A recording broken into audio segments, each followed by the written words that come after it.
నువ్వు చెయ్యి ప్రయత్నం, నువ్వు కృషి చెయ్యి, దేవుని వైపు చూస్తూ నువ్వు అడుగులు ముందుకే, నా తండ్రి నీకు సహకారుడై ఉండి శత్రు గవిని నీకు స్వాధీనపరిచి వారి మీద జయించేటట్టు నిన్ను నిలబెట్టకపోతే అప్పుడు మారు మనసు పొందలేదు, నేను ఇంకా బాప్తీసం పొందలేదు అన్నోడు చేతులు ఎత్తండి. నేను ఇంకా బాప్తీసం పొందలేదన్నా, ఎందుకు వచ్చిన గొడవ, పొందలేదన్నోడు చేతులు ఎత్తండి. అట్లా గదిలించండి. నీకు నరకానికి వెళ్ళాలని ఉందా, పరలోకానికి వెళ్ళాలని ఉందా? పరలోకానికి వెళ్ళాలని ఉంది. వెళ్ళాలనంటే దేవుడు అడుగుతున్నాడు, నిన్ను నిత్య జీవానికి చేర్చడానికే నేను సిలువ మీద ప్రాణం పెట్టాను, నీకోసమే పెట్టాను, నిన్ను రక్షించాలని ఆశపడుతున్నాను.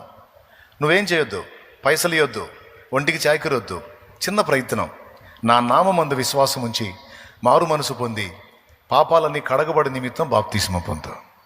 ఇది నువ్వు చేయాల్సిన పని. ఆ పని నువ్వు చేస్తే ఇక నీ పేరు జీవగ్రంథంలో రాసి నిన్ను నిత్య జీవానికి చేర్చే బాధ్యత నాది అంటాడు ఆయన. నాది, ఆ పని నాది. మారు మనసు పొంది రక్షణ పొందే పని నీది, బాప్తిస్మం పొందే పని నీది. బాప్తిస్మం పొందిన నిన్ను స్థిరపరిచి నిత్య జీవానికి చేరు పర్యంతం కాపాడుకునే బాధ్యత నాది, అక్కడికి చేర్చే బాధ్యత నాది అన్నాడు నాతో. ఓకే అని 1 మంత్లోనే 4 ఆదివారాలు వెళ్ళా చర్చికి. 5వ వారం క్యూలో నిలబడ్డా నేను కూడా పోయి, ఇయ్యండి బాబా నాకు బాప్తీసం అని. ఇంకా వాయిదాలు లేదు, ఇన్స్టాల్మెంట్ పద్ధతులు లేదు. ఇక వాళ్ళ సలహా తీసుకుందాం, వీళ్ళ సలహా తీసుకుందాం కాదు. నేను పాపినని నాకు అర్థమైంది. ఇప్పుడు ఒంటి మీద బురద అయిందన్న సంగతి అర్థమైతే కడుక్కోవటానికి వాయిదాలు ఎత్తామా? ఇప్పుడు కాదులే, కాస్త బాగా ఎండిన తర్వాత, ఇంకాస్త కంపులు వేసిన తర్వాత అనుకుంటామా? అనుకోంగా. అర్థమైతే చాలు, చీకట్లో తిరుగుతాం, అర్థం కాదు, వెలుగులోకి వస్తాం, కనపడదు, అబ్బాయి ఏంది ఇది హడావుడి చేసి ముందు దాన్ని శుభ్రపరుచుకుంటాం. నీ మీద పాపం ఉంది, నీలో పాపం ఉందని నీకు తెలుసు, దాని ఫలితం నరకం అని కూడా నీకు తెలుసు, దాని నుంచి విడిపించడానికి యేసు ప్రాణం పెట్టాడని తెలుసు. తెలిసినప్పుడు కడిగేసుకోవాలి కదా, ఆలస్యం ఎందుకు? దానికోసం ఇతరుల సలహాలు ఎందుకు? దేవుడే ఇచ్చాడు మంచి సలహా, తీసుకోవాలి. నీ ప్రయత్నం నువ్వు చెయ్యి, అప్పుడు నేను ఇచ్చిన వాగ్దానాలు నువ్వు పొందుతావు. పరిశుద్ధాత్మను వరం అప్పుడు పొందుతావు అన్నాడు. ఎప్పుడు? మారు మనసు పొంది బాప్తిస్మం పొందు, అప్పుడు పరిశుద్ధాత్మను వరము మీకు అనుగ్రహించబడిద్ది అన్నాడు. కాబట్టి దేవుడు చేసినటువంటి ప్రామిసులు తప్పిపోయేవాడు కాదు. దేవుడిచ్చిన వాగ్దానాలు నెరవేర్చలేకపోవడానికి ఆయన అసమర్థుడు, అంతకన్నా కాదు, ఆయన సమర్థుడు నెరవేర్చుటకు.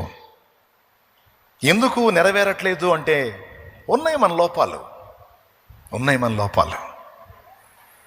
నేను రక్షించబడ్డా బ్రదర్స్, వినండి, నా ఫ్యామిలీకి కూడా అదే చెప్పా. నేను చెప్పినట్టు వినండి. చేతబడులు చేస్తే పోతాయి, మంత్రప్రయోగాలు చేస్తే పోతాయి. ఎవ్వడు ఏ ప్రయోగం మన మీద చేసినోడే లెగుస్తాడు.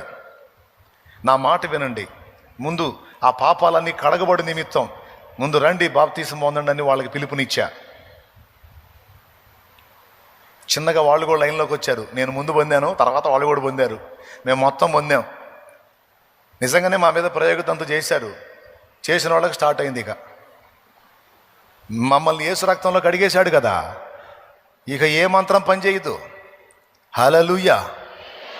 నీకు తెలుసా, మా మీద ఎవరైతే ప్రయోగం చేశారో, 2 కలిసి చేశారో, రియల్ ఇది, నేను అబద్ధం చెప్పట్లా, దానికి సాక్ష్యాలు ఉన్నాయి నా దగ్గర. 2 కలిసి చేశారు. వాళ్ళు మా మీద చేశారు, మమ్మల్ని దేవుడు ఇంకా సజీవ లెక్కలో ఉంచాడు. వాళ్ళిద్దరు లేచారు. వాళ్ళిద్దరు ఇప్పుడు ప్రాణాలతో కూడా లేరు, అయిపోయారు.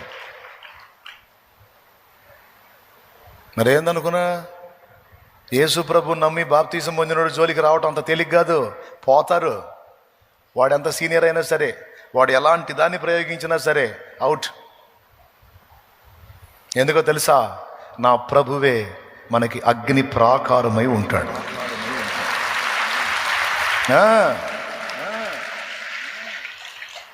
నేను చెప్తున్నా, ఆ పాప బంధకాల్లోంచి బయటపడి, ఆ శాపగ్రస్తమైన అనుభవాల్లోంచి బయటపడి, రక్షింపబడి, ఆశీర్వదించబడి వర్ధిల్లాలన్న కోరిక మీ హృదయాల్లో ఉంటే, నిత్య జీవ పర్యంతం సిద్ధపడాలన్న ఆశ మీలో ఉంటే సిద్ధపడండి.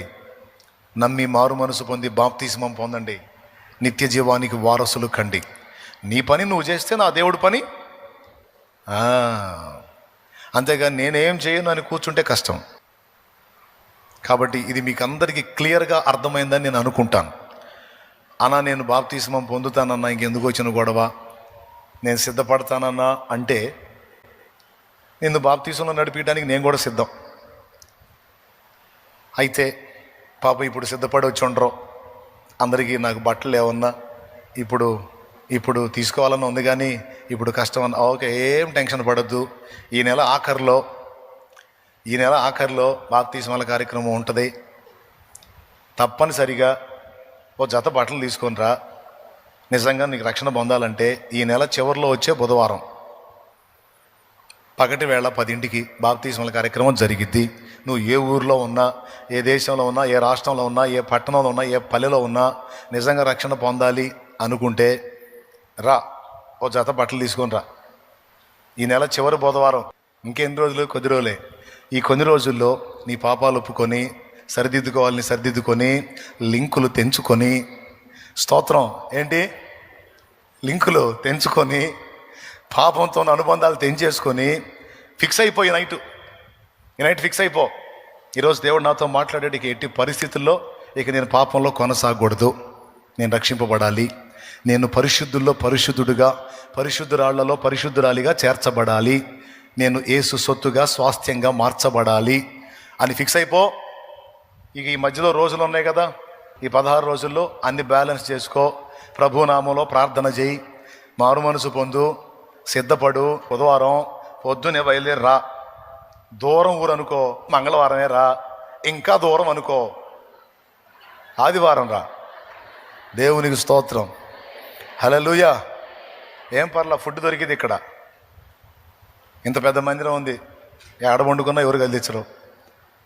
ఎందుకు వచ్చావంటారు, ప్రార్థన చేసుకోవడానికి వచ్చినాయా, బాప్తిసం పొందడానికి. ఓకే, ప్రశాంతంగా దుప్పడ కొడిస్తారు అవసరం అయితే. దేవునికి మహిమ కలుగును గాక. ఇది సంగతి. కాబట్టి మనం చేయాల్సినవి మనం చేయాలి. దేవుడు చేసే కార్యాలు, దేవుడు ధనాలు నెరవేరాలి అంటే తప్పకుండా నెరవేరుస్తాడు దేవుడు, ఆయన సమర్థుడు. ఆమేన్.